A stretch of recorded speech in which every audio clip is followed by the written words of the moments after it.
Right, hello and welcome back to a brand new video now. Today we're going to be talking about a film I watched really recently and it is amazing. It's a foreign film from Japan. It's called Battle Royale. Now this is a really famous cult film because of how controversial it is and how over the top violent it is. And also the fact that the film that seemed to steal from this one a lot got a lot more success.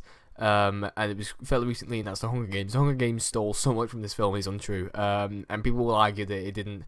But watching this, it is so obvious that it was basically Battle Royale in America, and this one was much better. So basically what I'm going to talk about are the characters, the scenes, everything about the film, and because it is really, really good. And if you don't like subtitled films, I've never really seen one, and I watched this and you forget that you're reading the thing is because of how amazing the film is.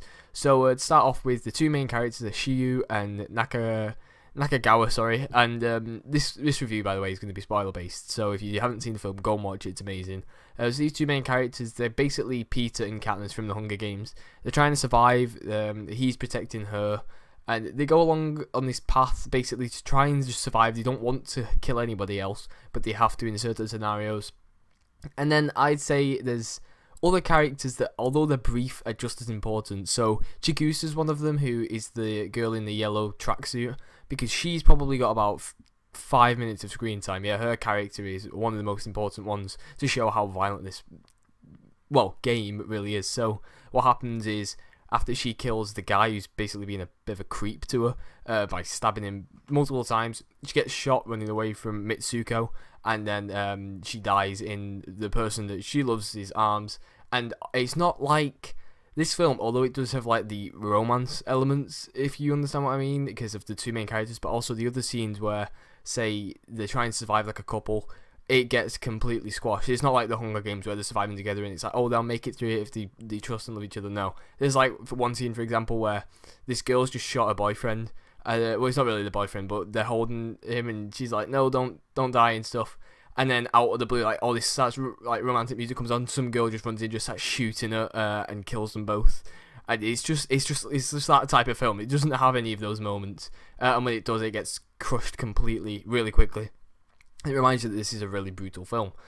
So I'd say that there was three main characters in this. There was Mitsuko, who had the sickle. There was Kawada, who had the bandana, who's my favourite character. And then there's Kiriyama, who's the guy with the Uzi. He is I'd say the coolest character of them all, because he's just the way he does everything. He was the volunteer. And yeah, these three characters were the ones the most dangerous. So Mitsuko had the sickle and she was just killing people for the fun of it, basically. Kawada, who was the bandana, was a survivor from the previous games, and he wanted to help Shiyu and Nakagawa because he felt like he needed them to survive, but also he wanted to survive because he wanted to find out what his girlfriend Smile meant at the end of his game. And this is another part, his game that he shows, the brief like 2 minutes of it, looked really awesome. I know that they're going to remake this film. I've heard about it. If they do, I really hope they focus on his story, like they do like a bit of a prequel type thing. But you don't know it's him until right at the end where he puts the bandana on. I think that'd be awesome because his story looked really cool. And I liked his ending as well, where he span around and shot his girlfriend twice. Thought that was awesome. So all these characters were great. Kiriyama was this volunteer who was just a sicko. He was just killing people, and he was smiling and stuff. He was decapitating them, and he put a grenade in this guy's mouth and threw it through a window at one point.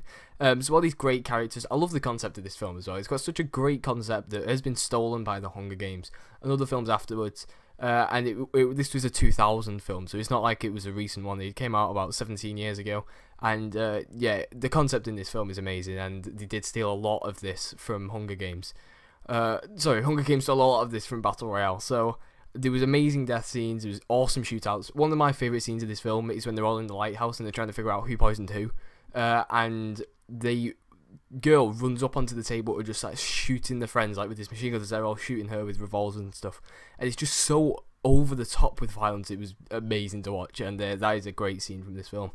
So that was awesome. I really like the ending fight as well between Kawada and Kiriyama. I thought that was awesome with the fire where he was rolling and he was shooting. And I didn't really understand why it looked like blood was going down both of his eyes, but it looked more like a tattoo type of thing.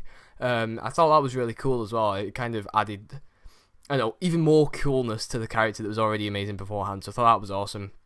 So this film was so enjoyable, it's so rewatchable. I've watched it twice in 2 days now because of just how great it was. It was so fun. I loved all of this film. Mitsuko's death I thought was awesome too.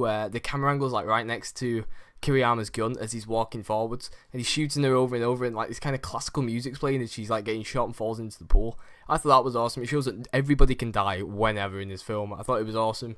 This film is so great. If you have Netflix, it's on Netflix, go and watch it. I couldn't recommend another film really more, because I feel like this one's underappreciated by some people. So definitely watch it. If you think you're going to be put off by the subtitles, don't watch it. You'll love it. It is really, really good. And yeah, have you ever got any recommendations? I want to see more films like this one, because this one was great. So if you have any recommendations, please leave a comment down below, and I will see you guys in the next video.